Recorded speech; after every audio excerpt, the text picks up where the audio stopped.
little short for a stormtrooper.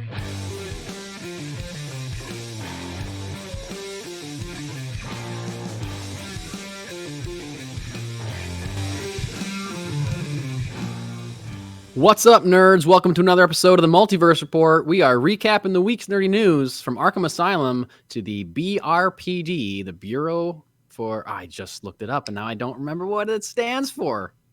Bureau of Research... Bureau for Paranormal Research and Defense.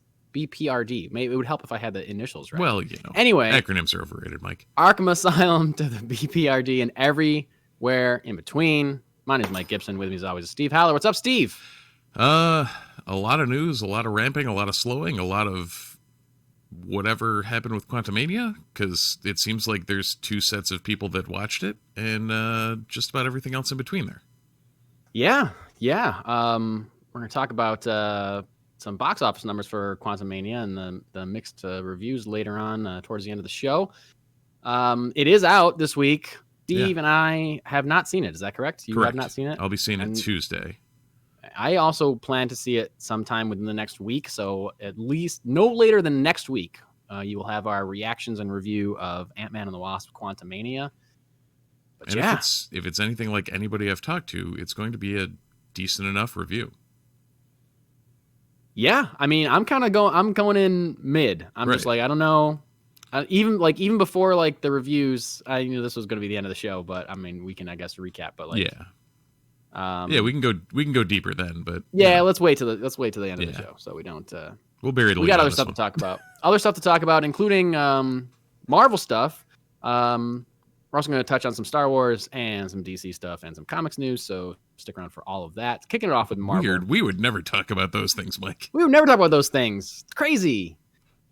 Our Marvel and our Star Wars story is kind of the same story. It's literally comes from one article from the Hollywood Reporter that covers both. We're going to talk about the Marvel stuff first.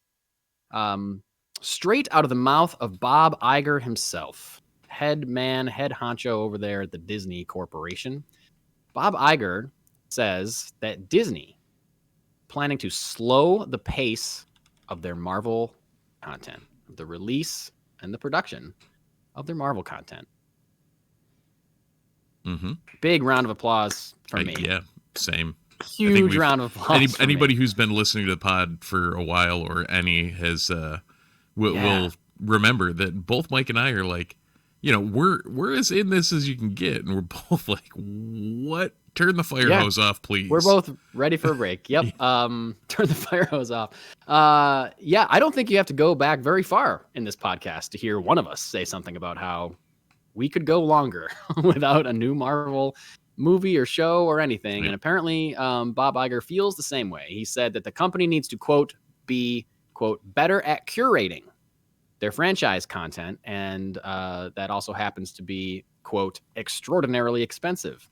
And that, quote, we want quality on the screen, but we have to look at what it costs us. And, right. And mind you, this is the Bob Iger who oversaw most of the 20-plus movies of the MCU until 2019 when he stepped down as CEO. And that leaves a, 3-year gap where, things started going sideways and production started ramping up and they were just throwing things at us. And, now he's back in charge and he's saying, hey, let's stop this. Let's make good movies. Yeah. And this comes on the heels of Disney, I believe, eliminating 7,000 jobs. Yeah. They fired a bunch of people, and they also announced like sequels to like just huge franchises like Toy Story, Frozen, and like Zootopia are all getting additional sequels. And I think that they're turning one. I mean, we're going to talk about this in more detail, but we'll start it now. This article seems to indicate that Disney is switching back to a focus on theatrical releases and less on home releases, which again is an about face from Bob Iger. He's the one that was really focused on streaming. He wanted Disney Plus was like his like big thing. He wanted to get off the ground before he left, and he did. But a lot has changed in many ways since the advent of that. You know, pre-COVID, everyone was headed towards streaming, and then COVID hit, and then everyone was really going towards streaming and really going nowhere else besides their homes. And now, this is kind of, I mean, we've barely gotten into this article, but I guess I'll preface this now. I was going to say it later, but I'll preface this by saying a lot of what I read in this article makes me feel like this is fallout from the Batgirl decision. And we talked about that, how like HBO Max was saying, yo, we're spending a lot of money on these things that we're essentially giving away for free or $15 a month or whatever. Right. $15 a month isn't necessarily adding up to, spending hundreds of millions of dollars on blockbuster movies that we're just releasing on our site, which means we're going to cancel Batgirl and we're going to cancel these other things that we were going to put out, but we're just throwing money out the window here. And I think that we kind of mentioned this, but the Batgirl thing and HBO Max shrinking in scope, we thought might have been a sign of other companies pulling away, not completely, like Disney Plus isn't going anywhere, but like pivoting kind of away from just dumping money into streaming and not really seeing any return back to theatrical releases where they do see that box office return and they are making more money back. So I think both of these things are aimed at more success for the company, especially in someone like Disney, who owns Bob Iger also is the one that oversaw the purchase of Marvel, oversaw the purchase of Lucasfilm. And I think, our friend Matt Beseda can correct me if I'm wrong. I believe he's the one that ensured that Pixar was happy being a part of Disney, because there was a point where Pixar was going to go out on its own for a little bit, and they made a deal to make sure Pixar was under the same umbrella. So it really seems like they want to keep all that going, but like they can't produce Marvel content and Star Wars content and Pixar content and Disney content at the same pace. They can't produce all those in the same pace and expect to not be bumping into each other at the box office. Like it's an impossibility. And I think that this is step one in addressing them, like cannibalizing themselves at the box. You can't have Ant-Man come out one week and then Indiana Jones come out the next week, and then you're just cutting into your own sales. No, you literally, they saw what happened to that with Solo. Yeah. They've lived through it a few times, I think. And now that they own the other properties that were cannibalizing it, because Deadpool 2 came out around that time too, it was like now they own 20th Century Fox, so they're just cannibalizing themselves even more. Exactly. They have a million franchises, and they can't possibly produce all of them at the same rate and expect them to all, just crush the box office, because not everyone can go see every movie. Even you and me, Steve, as like you said, as nerdy as we are, we need to pump the brakes every once in a while. So. Well, and even more so, like, keep up with every possible streaming option.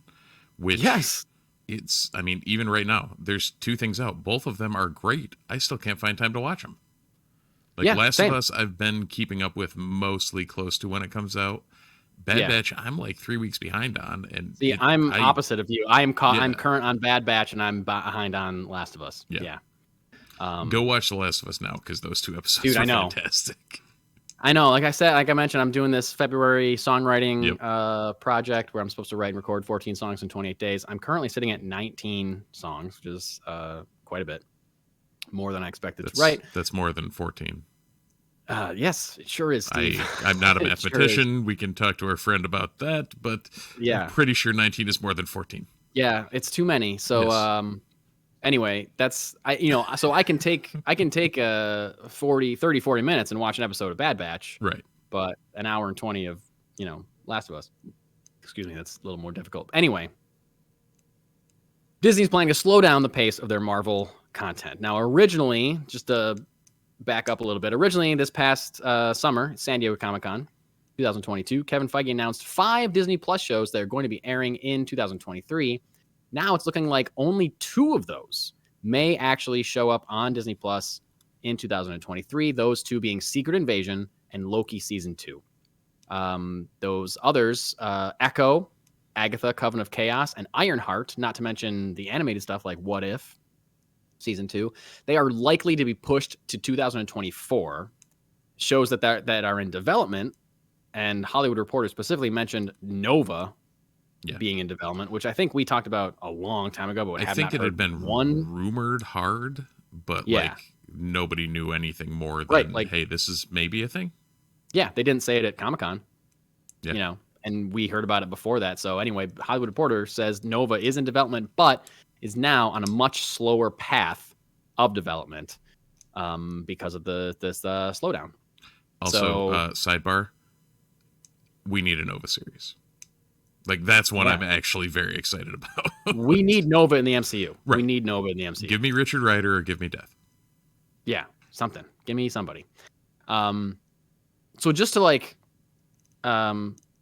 to kind of go bird's eye view and give everyone we're talking about the glut of Marvel content and it's too much. And I'm sure some people maybe listening to this are like, I don't think it's too much. It seems I just love it. I'm eating it up. What do you mean it's too much? Well, and for a bit, when you think about it, you're like, am I imagining this? Right. Exactly. Yeah. Does it just feel like it's so much because I've seen it for so long? Does it just feel like a lot? Let's look at the numbers. Phase 4 of the MCU had 15 total projects. There was 9 in 2021 and 6 in 2022. Phase 4, 15 total projects. Now, compare that. That's 2 years. Mm-hmm. Compared to Phase 3, Phase 3 had only 11 projects, and that stretched from 2016 to 2019. Right. So less numbers in twice as many years or whatever. Right. Like, empirically proving that we were not making it up. We're not making it up. Coming that hard and fast. Yeah, we're not making it up. They were, and it was on pace to outpace Phase 4 based on what they announced. They announced so many movies and so many shows. Like, there was going to be 5 shows alone. Yeah. There were going to be 5 shows alone in 2023. Now thank God, there's going to be only 2. So, and I think there was somebody, it was like, they didn't credit this person. It was like an anonymous, Disney insider said something like, they're saying that we can have 10 mediocre shows or 5 really great shows on Disney Plus. And those are enough to keep people subscribed to Disney Plus. And I agree with that. I would rather have 5 awesome Marvel shows or just shows, not even if, I would rather have like 2 great Marvel shows and 3 great Star Wars shows than 10 mediocre Marvel shows and 10 mediocre Star Wars shows. Like, spread it out, save your money, put the money in the right spots and make something great. So another sign that this is already happening, that the wheels are already turning on the slowdown, is that the Marvels sequel to Captain Marvel has already been moved from its July 28th date, has been pushed to November 10th. So that's putting a lot more distance between the Marvels and other Disney releases, like we mentioned, like Guardians of the Galaxy Volume 3, which was also supposed to come out this summer, and Indiana Jones and the Dial of Destiny, which is supposed to come out this summer. So they're kind of looking to spread some things out a little bit, which I think is very, very smart of them to do. Yeah, that's definitely not going to hurt. I mean, Phase 4, you had all that dropping in 2 years. If you'd have cut that back, if you'd have cut it in half, you could have, for one, I don't know. We wouldn't have had as much to talk about, because how often did we, end up reverting to the VFX artists and everybody complaining with all the work coming and all this? Yeah, for sure. It's amazing that, you don't have, when you don't have the numbers of people to, work on the projects that you're trying to force through, they're not going to be as quality. Yeah, and I wouldn't be surprised if that was, they're not going to come out and say this, but I wouldn't be surprised if that was a factor in finally getting them to turn stuff down. I'm sure it was budget. And, if you're paying, even if you're underpaying virtual effects houses, you're still paying them something, and you're paying them to make 5 shows a year. Well, let's just pay them to make 2 shows a year. So we're cutting back. And even if we're still treating them like shit and undercutting them, at least we're still saving money. Like, that's a good business decision, I guess, in general. But I can't imagine that some of these VFX houses aren't pushing back on them a little bit, or upping their rates, or putting their foot down in some way after all these reports. So hopefully this slowdown in the space that they're leaving for themselves, hopefully this is going to allow them to put the right amount of people or effects designers on these projects, and also to pay them what they need to be paid and give them the time they need to actually make these look great, and we don't end up with another Thor Love and Thunder on our hands. Rough. Well, we talk about the TV shows. And my brain is like, oh, what would Moon Knight have done if it was like top-notch VFX through the whole thing, and you had a little bit more time to flesh that story out, and maybe script doctor it for another couple months, and where does that go? Because it was like, I mean, and I may be partial just for liking the character, but it's like there was a lot of promise there, and it just didn't quite land how it should have, or I would think it should have. I thought a lot of it was great, but like I remember we talked about it, I thought the ending was kind of like abrupt and kind of jumbled a little bit. And if you're taking more time, maybe 6 episodes becomes 8 episodes, becomes 10 episodes. Like take your time, tell a better story. Not every episode has to be full of virtual effects. Right. But if you can, maybe we only get 2 shows a year, but maybe they're 10 episodes instead of 6. I would love that. Like spend more time developing the characters, the story, whatever. Yep. Give me some more nuance. I don't need everything crammed in. I feel like a lot of the Marvel shows, they take their time for like the first 4 episodes, and then the last 2 is like cramming a ton of stuff in. It's like if this was 8, then it would feel a little looser, a little more natural, I guess. So I don't know. Who knows? Maybe that'll be part of what comes out of this. So on the flip side of this, Star Wars is also owned by Disney. Really? Yep. Disney's saying that Marvel is going to slow their production. It makes sense to assume that Star Wars is also going to slow their production, but you would be wrong. Apparently, according to Bob Iger, contrary to the Marvel announcement, he says that Lucasfilm may, quote, ramp up the 3 Disney Plus shows that are planned for 2023, being Ahsoka, The Skeleton Crew, and Mandalorian Season 3, which starts March 1st. Very excited about that. They are still expected to debut this year. No delays with any 3 of those shows.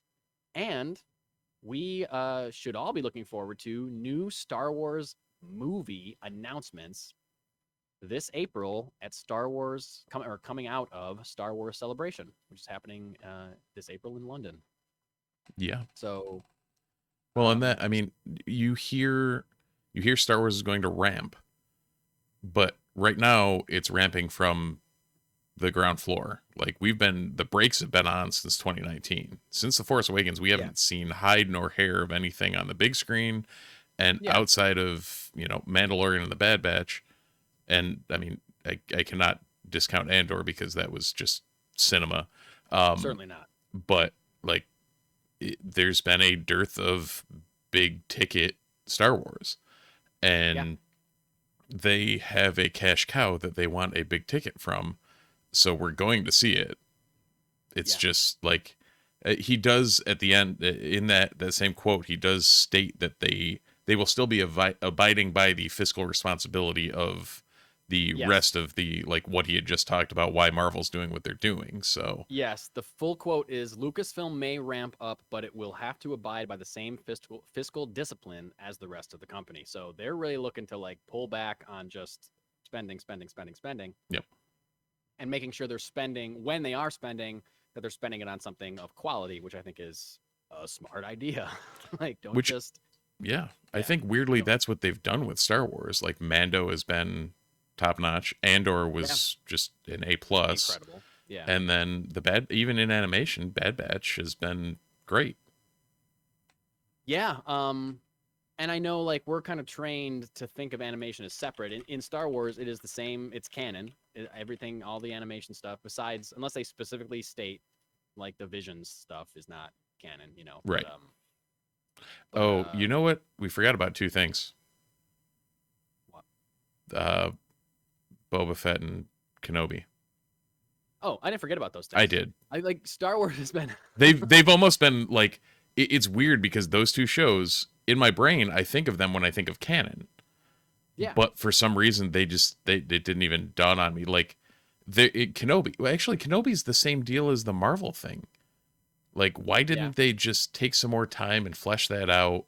Yeah. And run it back a little tighter than they'd had before. Yep. And there was bones there. It just didn't quite get there. I thought that show was great, and I would love to watch it again at some point. But I think it would have been better with at least one more episode, so they could pace it a little bit better. Yeah. And like really take their time. I don't know. But no, I Star Wars has been crushing it on the small screen. I think as far as like content, they certainly haven't gone anywhere. They've given us a lot of cool stuff. They've given us some mediocre stuff too. Boba Fett, I'm looking at you. But even taking risks, like you said, with Visions, like, yeah, it's not canon, but they threw that out there. And, even as a non-anime fan, half of it was really cool. A lot of people loved it. Yeah, we're getting a season 2 of it. Yeah. So yeah, it was like, certainly half of them, they weren't my jive, but the other half were just like, yeah, this is really good. It was great. So, yeah. Yeah.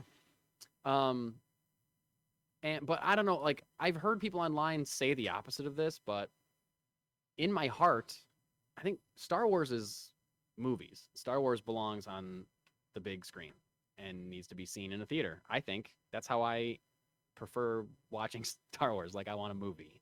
Yeah. I want a movie, and I want to know what's coming next. And we know, as of right now, there may be more, but we know that, since the last Rise of Skywalker is the last Star Wars film that we saw. It came out in 2019. Since then, disregarding all the people that have been hired and have subsequently left projects at Lucasfilm, of which there have been a few, we know that Damon Lindelof, Patty Jenkins, and Taika Waititi are all currently developing new films. So it may be one of these or a few of these that we hear confirmation on come April, Star Wars Celebration. I'm not sure exactly what date Star Wars Celebration is happening, but Steve, you and I are going to that, right? We're going to Star Wars wish. Celebration?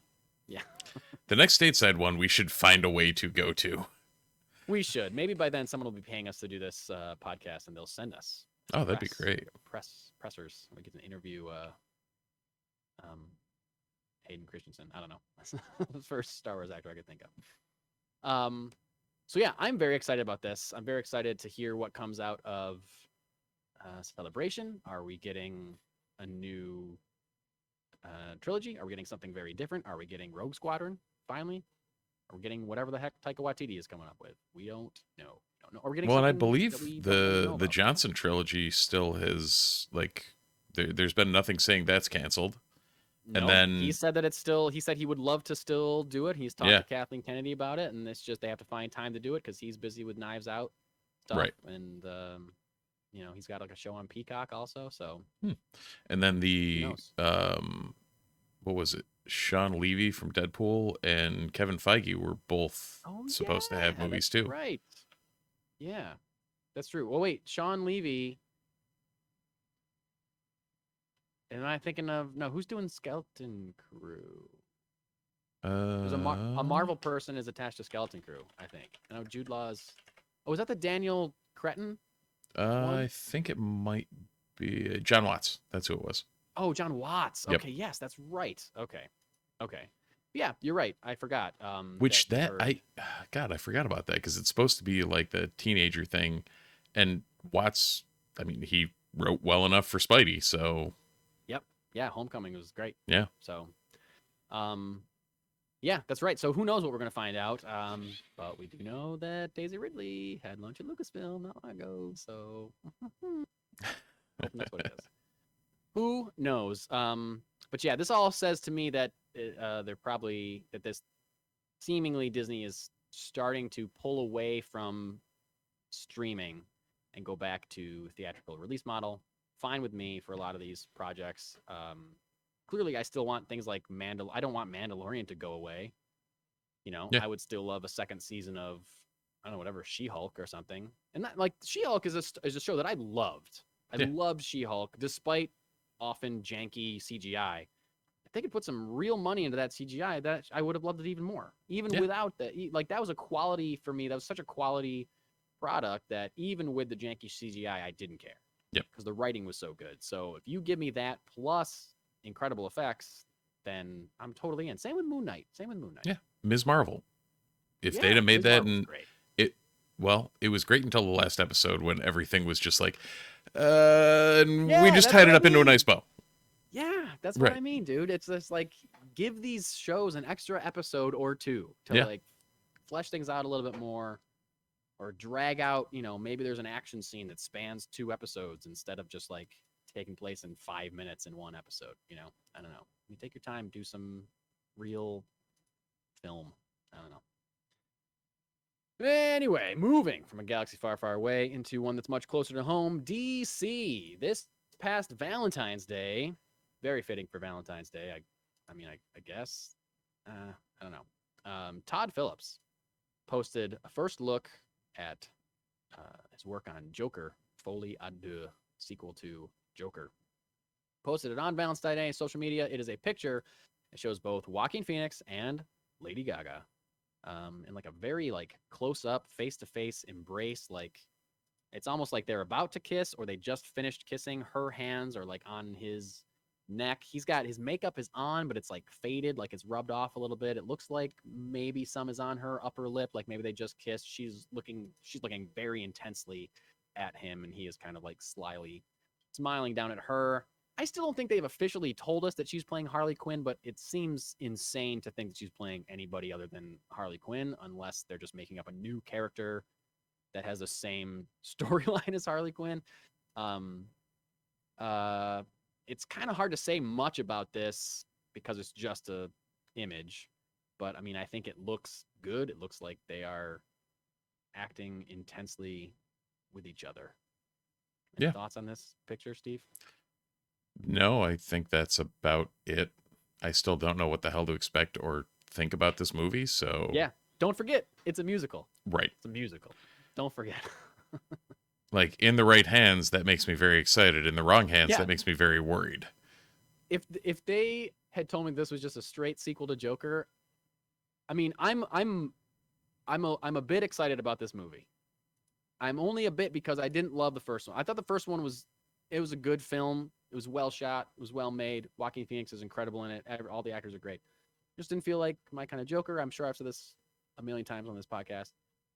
But if you just said it was a sequel, then I'd be like, meh, fine. But you tell me it's a sequel and a musical, that makes it weird enough that it makes me intrigued and a little excited about seeing it. And Lady Gaga's in it as Harley Quinn. Like, sure, that sounds cool. My one...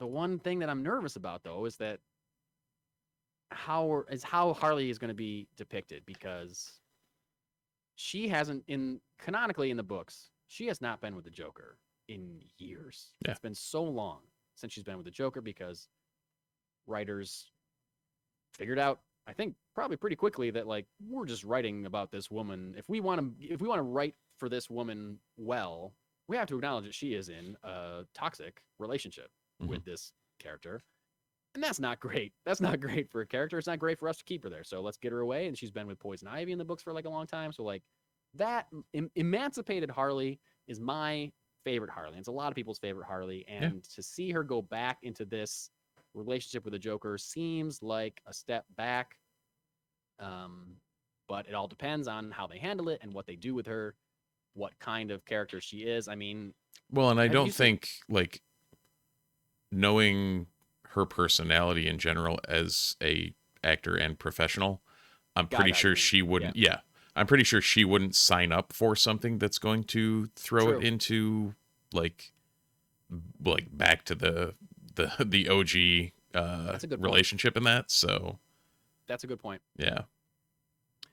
And I'm sure like the first Joker was, like I just said, a different interpretation of that character for sure. So I'm sure that this is going to be a different interpretation of Harley or of their romance, however it may happen. I mean, he was also like, did you see? Still haven't seen it.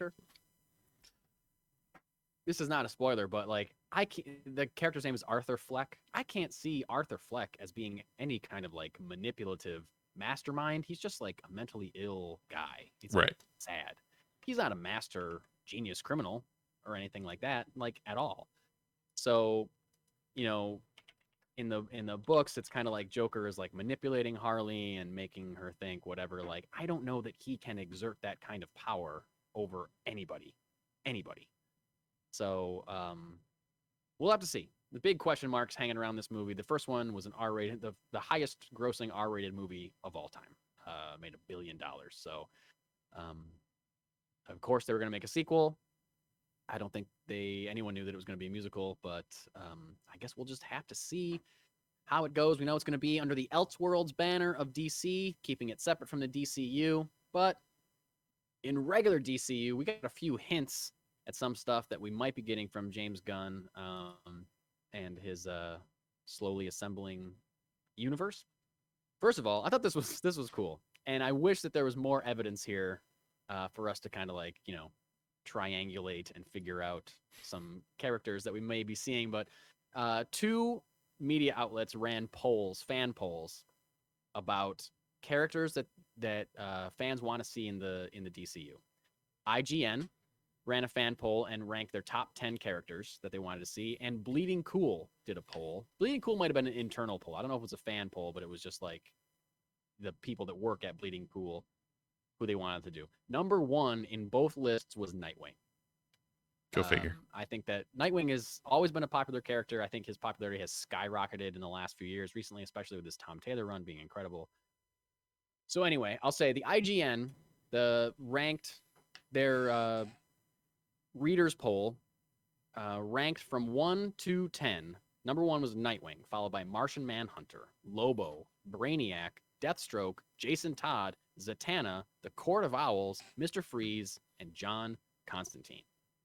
So IGN tweeted the top 10 results of that poll or posted it on something or whatever, and James Gunn responded to it and said, "How's 5 out of 10? Or does 5 out of 10 work for you?" or something like that. So he's acknowledging that 5 of those characters are going to be in his DCU. Now, Bleeding Cool had their top 8. Mm-hmm. And I was hoping for a lot of crossover here so we could determine like, ooh, okay. Yeah, but there isn't. Anyway, their top 8 were Nightwing, Terra, John Kent as Superman, Clark's son, John Kent, Superman, Roy Harper, a sidekick to Green Arrow, known as Speedy, then known as Arsenal, Green Lantern, but specifically Kyle Rayner as the Green Lantern, from 90s Green Lantern, Vixen, Batgirl, but not Barbara Gordon, Cassandra Cain as Batgirl, and Static Shock. And they tweeted that out. James Gunn responded to that and said, "How's 4 out of 8?" So we're getting 5 out of 10 for the IGN poll, 4 out of 8 for the Bleeding Cool poll. And like I said, I wish there was more crossover, right? So we could say like, okay, well, let's see. Well, I mean, the only one in both is Nightwing, right? And that doesn't even mean it doesn't, but it does. Like doesn't, they're not gonna, yeah. Gunn knows where his bread's buttered, and he knows Nightwing is important enough of a character. Yes, and the fact that he said that the Brave and the Bold film is going to be the entry point for the Bat family of the DCU. You don't have a Bat family without Dick Grayson. You don't have a Bat family without Nightwing. Mm-hmm. So, I would say Bleeding Cool. We're working with discerning 2 out of 6, because I mean Kyle Rayner, like the show will literally be called Lanterns. Yeah. So Easily could put Kyle Rayner in there. Yeah. I mean, did they confirm which Lanterns they were? Well, it said that the focus was going to be Hal Jordan and Jon Stewart. They were going to be the 2 main characters, but that we would see cameos from other Green Lanterns. Right. So that's probably a decent shout. Could be Kyle Rayner, could be Guy Gardner. I mean, there's a lot of Green Lanterns, though. There's a lot. There's thousands of Green Lanterns. Yep. So, the Cassandra Cain thing definitely changes the Batgirl thing.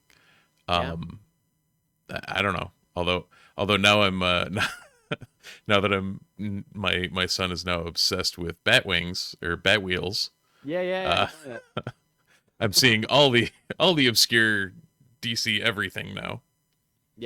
Yeah, and I don't know, like, you don't know, because seemingly, if based on what we know about Brave and the Bold, it seems like there's going to be the Bat family. Like he said, that it's going to be the entry point for the Bat family. Like the Bat family is going to already be kind of established.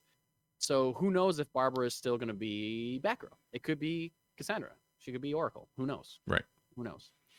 Wherever they land, Barbara Gordon could just be Barbara Gordon.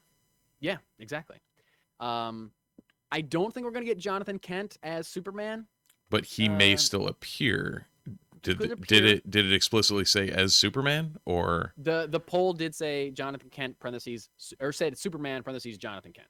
Okay. I don't think they're doing that. I think it's gonna be Clark Kent for a while, I think. Anyway, or call me crazy. Is that the reason why they canned what's his face? Cavill? Yeah. Well, they said he did say it's Clark not Kent, though. Oh, did they specifically say younger Clark Kent? Yeah. I knew they had said a younger actor or a younger something. So, yeah.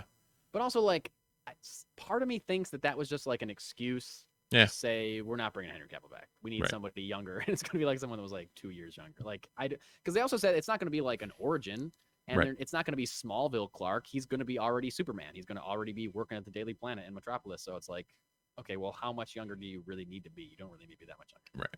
So that might have been a little bit of an excuse. My money for this, I think out of these, I think we're going to see Nightwing. I think we're going to see John Constantine. I think we're going to see Static Shock. Those are my 3 picks. I think Static is going to be introduced or get his own movie in a big fight. Yeah, he's come up in conversation quite a few times in various things. So, he's got a built-in fan base. Martian Manhunter technically appeared already. Technically saw Martian Manhunter already. Yep. Doesn't mean that we won't see him again. I mean, he's a big part of the Justice League in a lot of versions of that story. So yeah, I would like a Martian Manhunter to be introduced in some way. A lot of people are saying Brainiac should be the villain of a new Superman movie. It's insane that we've had so many Superman movies without Brainiac. Yeah. So I wouldn't be surprised if he ends up being the villain of James Gunn's Superman Legacy. Right. I mean, Brainiac Lobo also has ties to Krypton. So like that's if Legacy deals with him, like his origins on Krypton and also his origins on Earth, then Brainiac is a villain that spans those 2 spaces. So I think that would make sense. Right. Lobo, where there's smoke, there's fire. Yep. I mean, again, another name that's been tossed about everywhere. Yeah. Also, someone like Zatanna. Like Zatanna is, related to like Constantine, Justice League Dark, Swamp Thing. Like there's ties there. If Swamp Thing is going to be like the intro to like a mystical horror universe, then Zatanna could be right there. Yeah. So I mean, also we keep forgetting. I feel like we keep forgetting. Like the announcements that we got are not all of his chapter 1 of the Gods He and explicitly Monsters. said that there's more coming. We're gonna get more movies and shows out of this first chapter. So they could be making a Zatanna movie for all we know, or Constantine. I mean, we're getting we found out last week that we're getting the Keanu Reeves Constantine too, but who knows? Constantine probably. I would not be surprised if Constantine showed up in Swamp Thing. Yeah. Swamp Thing is a character that was created by Alan Moore during his Swamp Thing run and debuted in an issue of Swamp Thing. So I would not be surprised if that's where we meet the DCU Constantine. Court of Owls. Court of Owls would be great for the Brave and the Bold. They wanted to do a cool, like a villain that we haven't seen before. Court of Owls would be great. We shall see. We shall see. Somebody that may be playing one of these characters, or not, maybe somebody else. Frank Grillo, actor extraordinaire. You may be familiar with him if you're a nerd, as him being Crossbones in the Marvel Cinematic Universe. Captain America villain Crossbones, who we saw twice, right? He was in Winter Soldier and Civil War, and he dies in Civil War. Is that correct? He was also you technically saw him in the flashback in Endgame. Correct. Yes. Because they flash back to the elevator scene. The flashback. Yep. Good point. So, he posted a picture on his Instagram story this week of a DC logo with the caption, "The only thing constant is change." I assume that means changing from the Marvel Cinematic Universe to the DC Cinematic Universe. And that caption was followed with 3 boxing glove emojis. Now, a lot of people were saying like, oh, he would be a great Deathstroke. And I agree. He would be a great Deathstroke. Yeah. People are saying that he'd be, fan casting him as a lot of other characters. If you want to look at the boxing gloves as some kind of sign for who he might be playing in DC Universe, I think he might be playing Ted Grant Wildcat, which is a character that we talked about not long ago on this very podcast, I think in some kind of like rumor or, I think it was the build up to before the announcement of the DC universe. Wildcat is a member of the Justice Society of America. He is a boxer turned vigilante. And then in later stories, he has kind of aged out of being a superhero himself, but he trains younger superheroes. Specifically, has a strong relationship with Black Canary in the books. He teaches her I can't remember how to fight, brings her up. Yeah, I can't remember whether we were talking about him then or whether it was when the other JSA members were showing up in Black Adam. You know what? Yeah, that might have been. It was one of those two. Yeah, when we were talking about it, but it definitely came up. Yeah, and I was like, who? Yeah. I think he would be a good fit because he's like a little grizzly, gravelly kind of guy, and he's like, I mean, he's not old, but he's like a little on the older side. So I think he would serve well as like mentor, father figure, mentor to any younger character that's trying to learn how to fight, whether it be Robin or Batgirl or Black Canary, whatever. But I kind of hope that we still get what's her face back as Black Canary because I really liked her in Birds of Prey. Why can't I think of her name? I got nothing on you. Not coming to me. Yeah. Journey Smollett. Yes. Black Canary in Birds of Prey. I thought she was great. I like her a lot. Even if it's not her, I hope we get the character of the character of Black Canary moving forward because I love her. Also, I thought this was cool. James Gunn specified this week that he was hired to write Superman Legacy 6 months ago before taking the job as the new creative officer of DC Films with Peter Safran.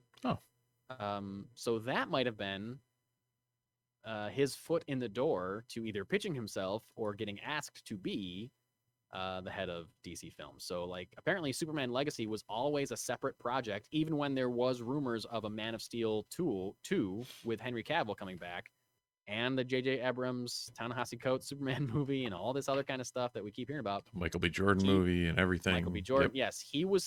James Gunn was hired to write a separate Superman or develop a separate Superman project 6 months ago. That's August. We didn't even hear about him taking the job as DC chief until October, I think, and he didn't start until November. So he was definitely already working on DC projects, a Superman movie, prior to taking the job, which I thought was interesting. I just want to know, like, I want to know who came to who. Was it Zaslav that saw, like, his pitch for Superman was like, hey, do you want to do this whole thing? Or was it him being like, yep, that's my pitch for Superman, and by the way, if you give me this whole thing, this is what I would do, Right. Or did it come out of conversations between the two? Like, I would love, and we may never get that, but I would love, because I feel like there's a lot of hurt feelings around people that got fired or stepped on or whatever around this whole thing. People are still mad that Henry Cavill's not coming back. So, we may never get that, but I would love to hear how that happened for sure. So, moving into some comics news, we got a couple cool comic announcements. We got DC. Not a surprise whatsoever. Relaunching Brave and the Bold as an anthology series starts this May. Makes sense they would do this since they just announced a Batman Brave and the Bold, or Batman and Robin, I should say, Brave and the Bold film. Makes sense they would relaunch that title. In keeping with previous Brave and the Bold titles, it is going to be kind of an anthology series with different issues, each issue telling different stories around characters in and out of Gotham City, in and around Gotham City. And things like that, teaming up with other members of the DC Universe. Creative teams include Tom King and Mitch Gerads are going to have a story in the first issue. Very excited about that. Dan Mora, Christopher Cantwell, and Javier Rodriguez, and Ed Brisson and Jeff Spokes are gonna. That's the creative team for the first issue. So there's gonna be 4 different stories in the first issue alone, and it will continue on from there. Steve, you're shaking your head and rolling your eyes. What's up, bud? That they pulled those teams for this. Like King and Jared's, yeah. Okay, you're DC royalty at this point. Yeah. Dan Mora, who I became obsessed with his art after him doing Once and Future. He's on Batman Superman World's Finest right now. It is incredible art. It is just like what you imagine these characters to look like in your brain. If you just say Superman, it's what you think. It's just the perfect encapsulation. That's of awesome. What he should look like. It's incredible. Yeah, I've fallen in love with his stuff. And then Cantwell Rodriguez and Brisson Spokes. It's like they're bringing in the A-team for it. Yeah, they really are. And this is the first issue. Right. So they're and like the first issue is like a giant, I think. So it's not they're not always going to be like have that many stories in them. I think they might have like 2 stories in each issue or something moving forward, but still very cool and definitely speaks to like was that there's another Batman book. I can't think of the title of it right now, but that has been an anthology kind of series with like 2 or 3 stories within each book, but those stories continue on like week to week or month to month or whatever. The Scooby-Doo Mysteries. No, I can't remember what it is. Batman. It's on the tip of my tongue. Yeah, doesn't matter. Anyway, also announcement from DC. We're getting a new Peacemaker series. Again, assumedly, when we get the second half of that James Gunn DC announcement, you got to think they're going to announce Peacemaker season 2 at some point, right? So it makes sense to keep that character in the consciousness of the public.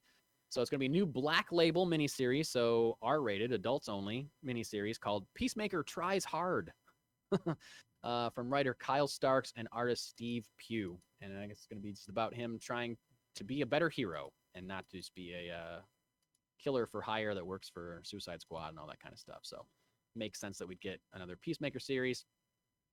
This next thing. Oh, Brisson's on Batman Incorporated. That's what I was like. I know I've seen his name Batman somewhere. Yeah. Cool. And of course, I mean, on my side, I know him from Old Man Logan. Like that was just its own animal. Yeah, I knew that name, but I couldn't. Yeah, I knew he was working something. I knew I had seen his name like on the racks recently, and I couldn't remember what it was from. So yeah, cool. Steve, you ever read Calvin and Hobbes when you were a kid? Yeah, that was. Adult? I've read every Calvin and Hobbes strip there's been multiple times. Me too. I have most of the books. I think I'm missing a couple that I think are at my mom's house somewhere, but I should probably just buy new copies of them. So I own all of them. That was literally it was a recurring rotation at the library at school every week. Oh, nice. Where I would just constantly take out a new Calvin and Hobbes book on repeat. I say I have all the books. I think probably at least 3 to 4 of them are about to fall apart from the amount of times I read them when I was a kid. And I feel like I'm getting close to starting reading them with my son. So I think he's at least the early ones. He's starting to be at an age where he can get them. I think I was like first grade-ish when I started really getting into it. So like he's like right there, and I'm very excited.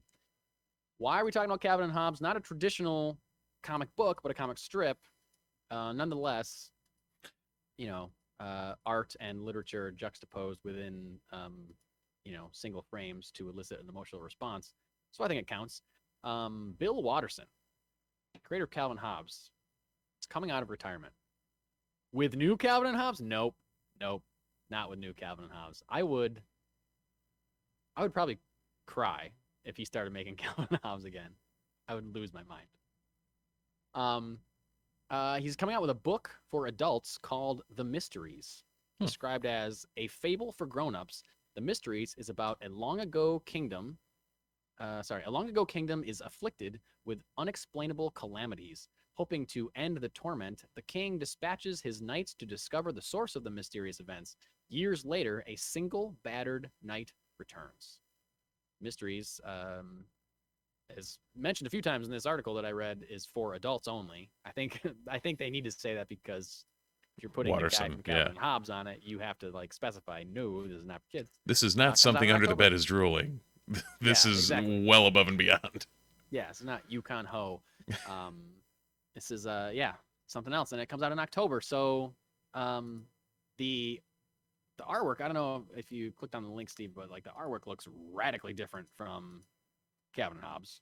Looks terrifying, kind of. Wow. Or creepy and scary looking. Yeah. I like it. Yeah, me too. I want to read this. I am reading this just because it's Bill Watterson. Right. I want us just because of that. And I know that it's not going to be anything like Calvin and Hobbes, and it's not going to affect me the way Calvin and Hobbes did, but I'm excited. Yeah, and we're never going to see Calvin and Hobbes in any other form like Watterson. I know.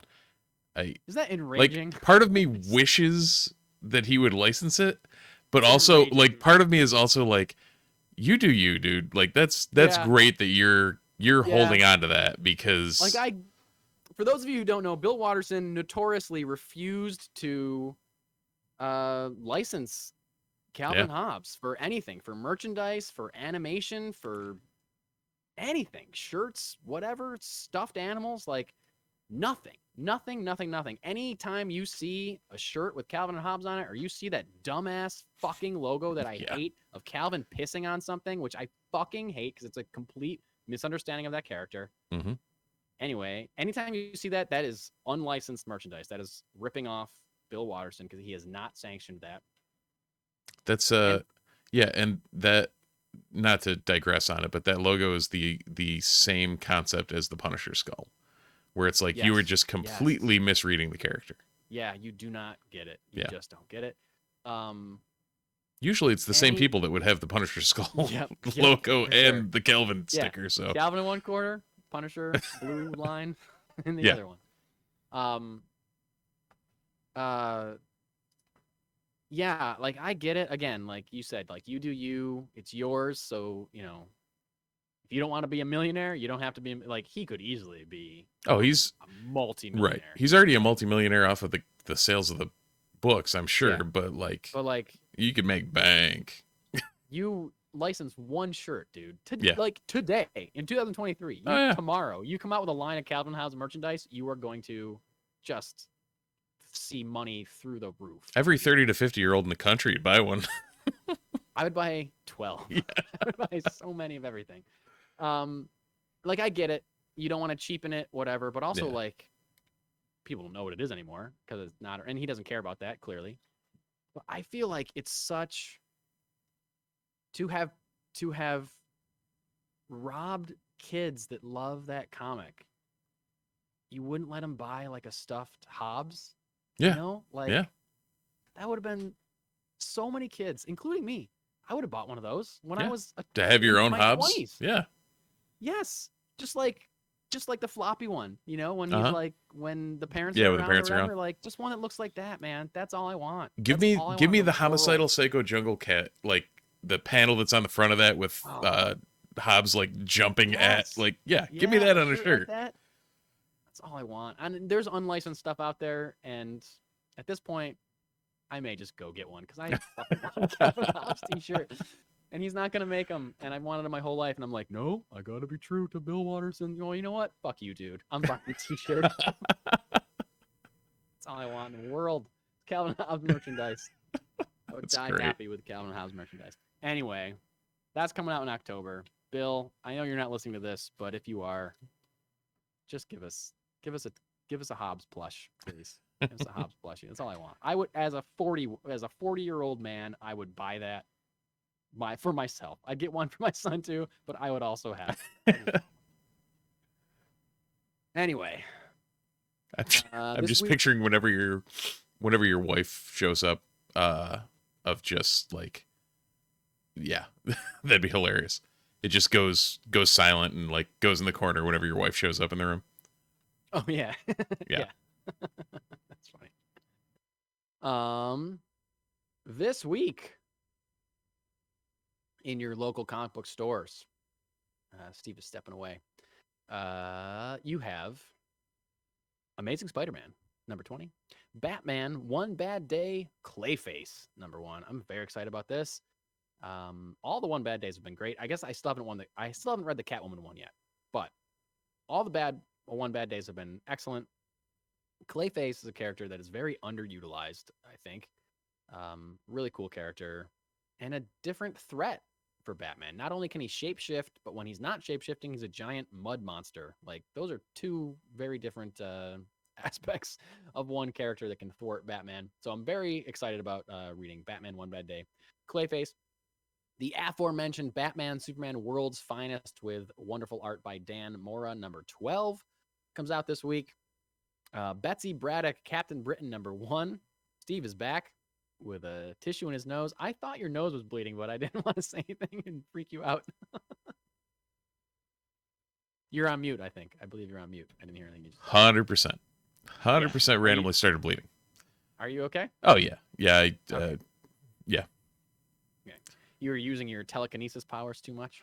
Yes, exactly. Yeah. Or just forgot to put water in my CPAP last night. So Oh, that could be it too. Yeah. Black Cloak number 2, Blue Book number 1, Carnage number 10, Catwoman number 52, Damn Them All number 5, Darkwing Duck number 2, Deadpool number 4, Draculina Blood Simple number 1, Flash 1 Minute War number 793, Gargoyles number 3, Grimm Fairy Tales number 69, Hellboy in Love number 3, Junkyard Joe number 5, Liquid Kill number 1, Lovesick number 5, Nightwing 101. Peter Parker and Miles Morales, Spider-Man Double Trouble, number 4 of 4. Steve, I got to recommend if this comes out as a trade, you should get this and read it with your son. It's great. It's super fun. It's like a Spider-Man book for younger readers. Really great. Very enjoyable. Plush, number 4. Purple Oblivion, number 4. Saga, number 62. I feel like I haven't seen a Saga issue on this on the rundown in a while. Something is Killing the Children, number 29. Very excited about that. Star Wars Dr. Aphra, number 29. Star Wars Yoda, number 4. Superman, number 1. Brand new number 1 for Superman. Jump on board while you can, folks. Thor, number 31. And Wonder Woman, number 796. Lots of stuff going on at your local comic book shop. Steve, I have not read anything this past week.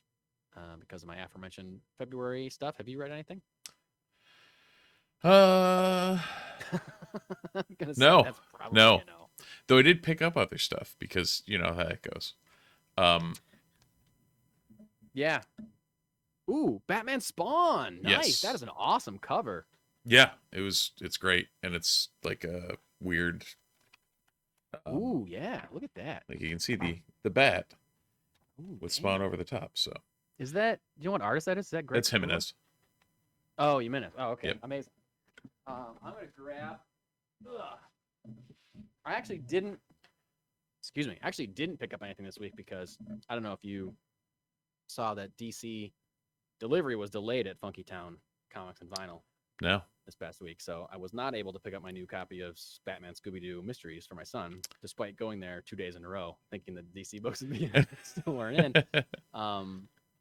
But I got to give a shout out to our friends down in Buffalo, Band of Bards Comics, From the Static, this horror anthology that you may remember me mentioning, is out and is available. You can buy it from their website, bandofbards.com. You can order a copy for yourself.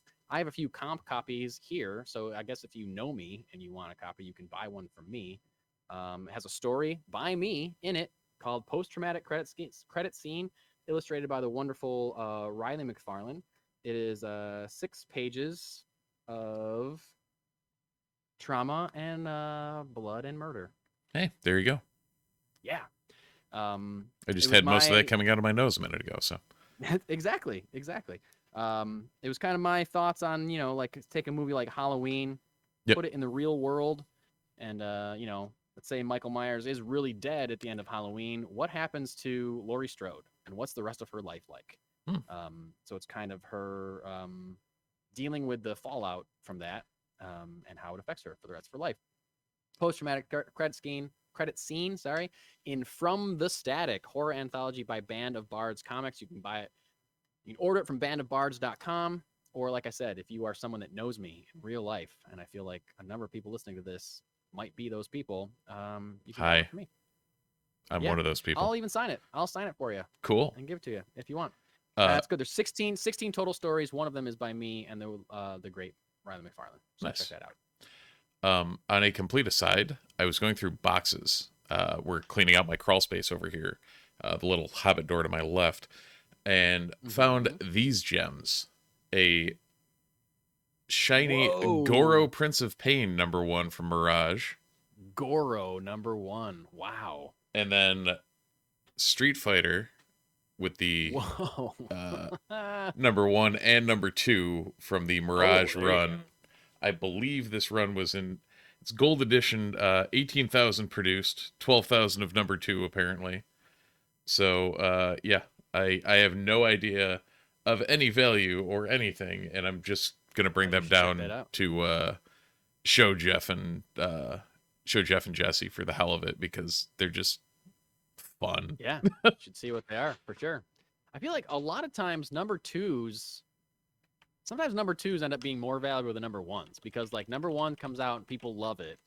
Yep. And then everybody like by the time everyone loves number 1, the number 2 like has already been printed. Really. Yeah. So there's only a limited amount of number 2s, and then there's such a demand for number 2s that they sell out like that. So the majority of number 2s are like second printing. So if there's just, a series that you really like that's blowing up, make sure to grab that issue too. Oh, I also really I misspoke. It is not Mirage. It is the now defunct Malibu Comics. Oh, wow. Yeah. So I've never heard of Malibu. I heard of Mirage. I've never heard of Malibu.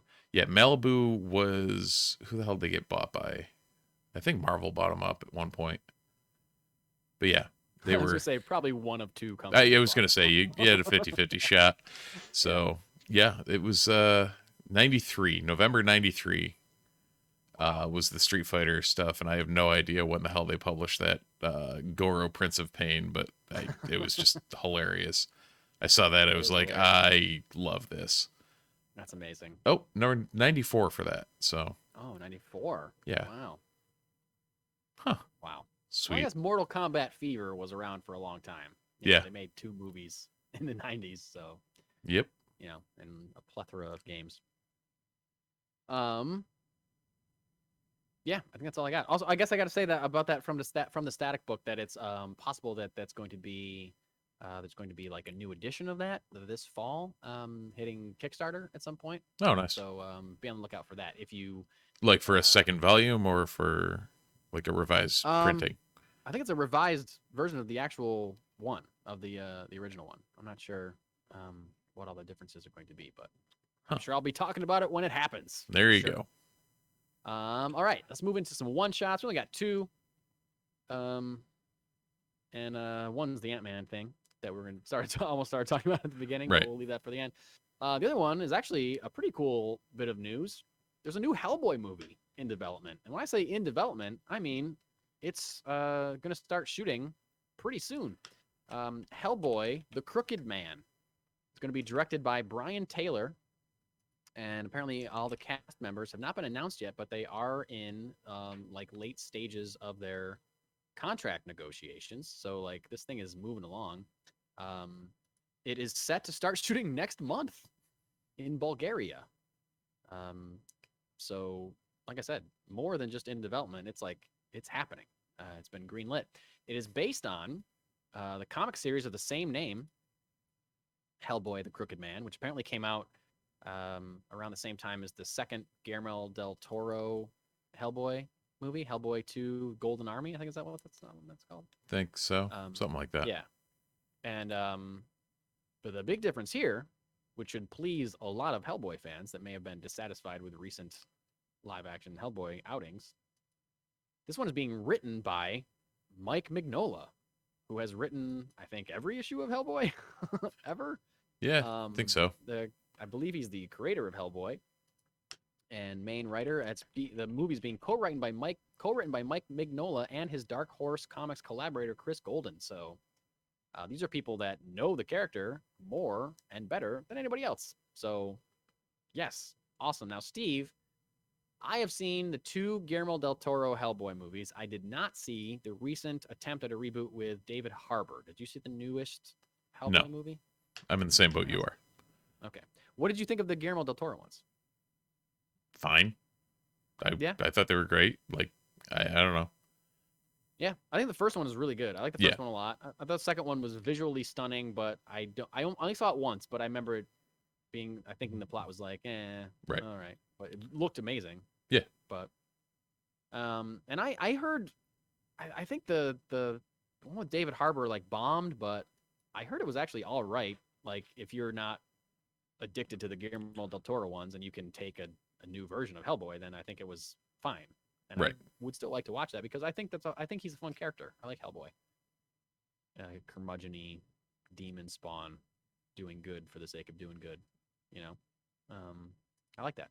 But so we will see. Apparently this movie's going faster than we thought.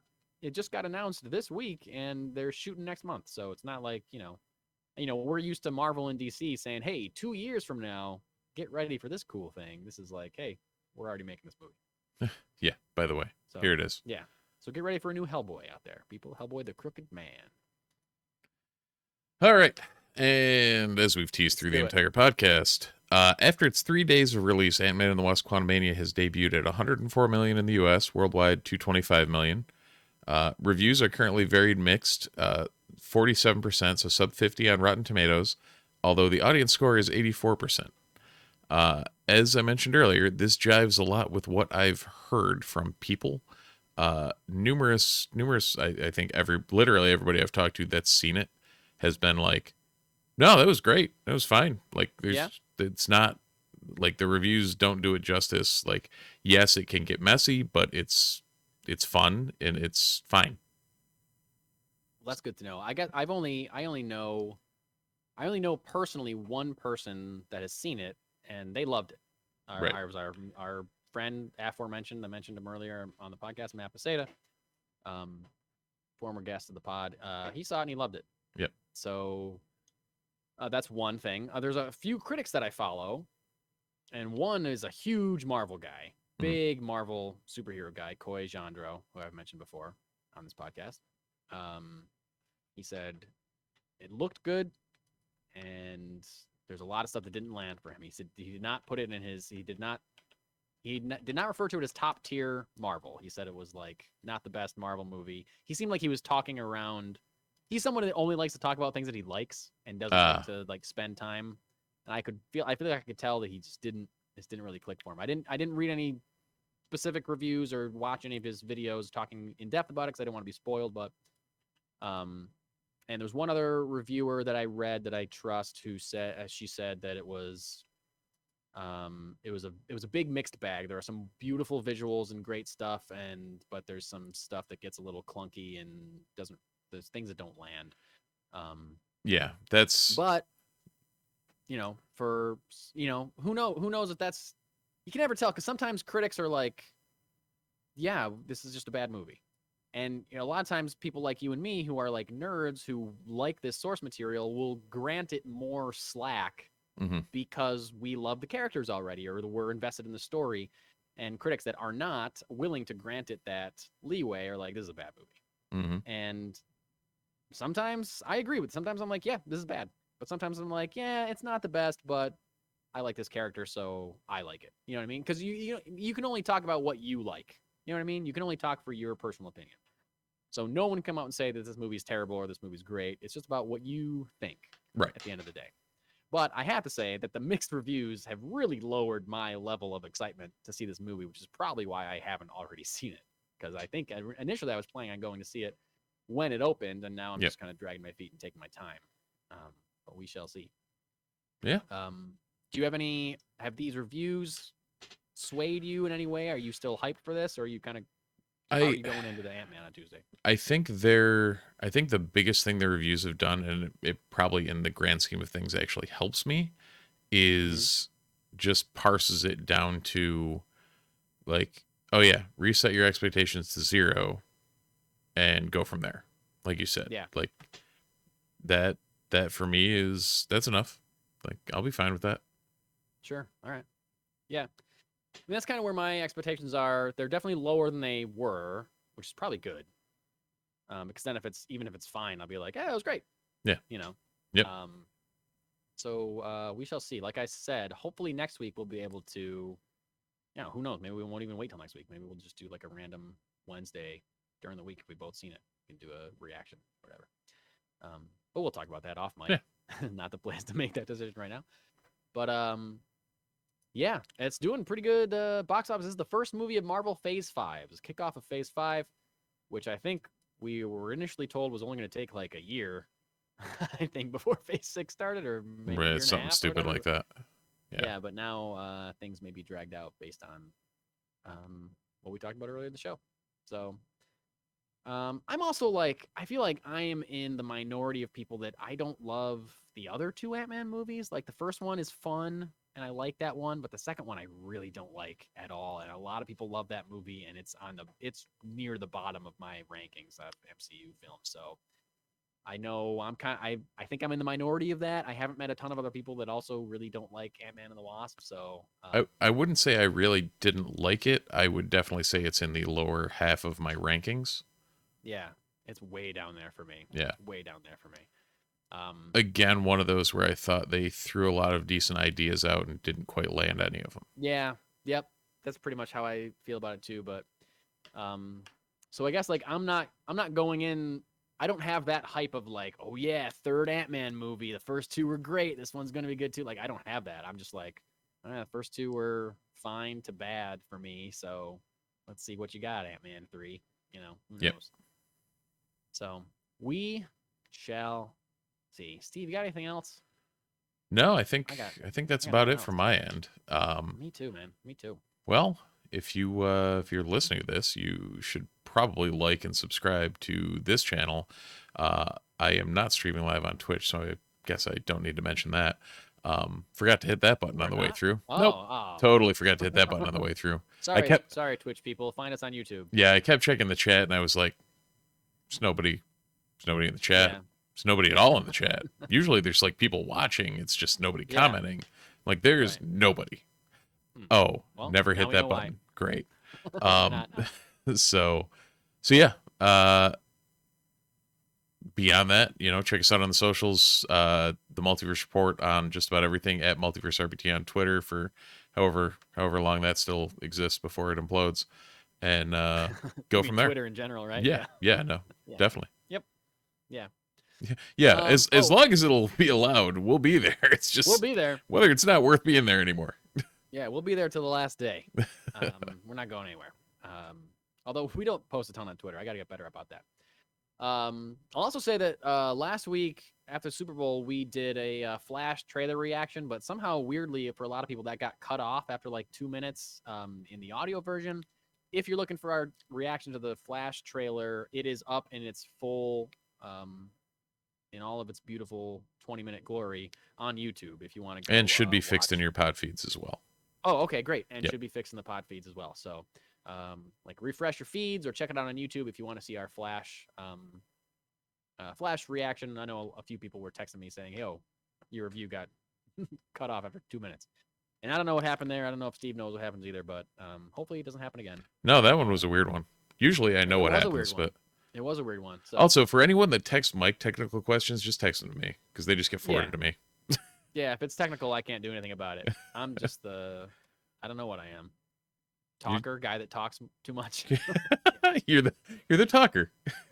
Yeah. Steve's the fixer, I'm the talker. There you go. That's how it works. Yeah. But anyway, yeah, that's all we got. That's all you got. Let us know if I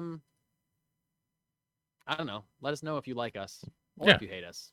But be nice about it either way. And until next time, thanks for watching, thanks for listening, and we'll see you in the multiverse.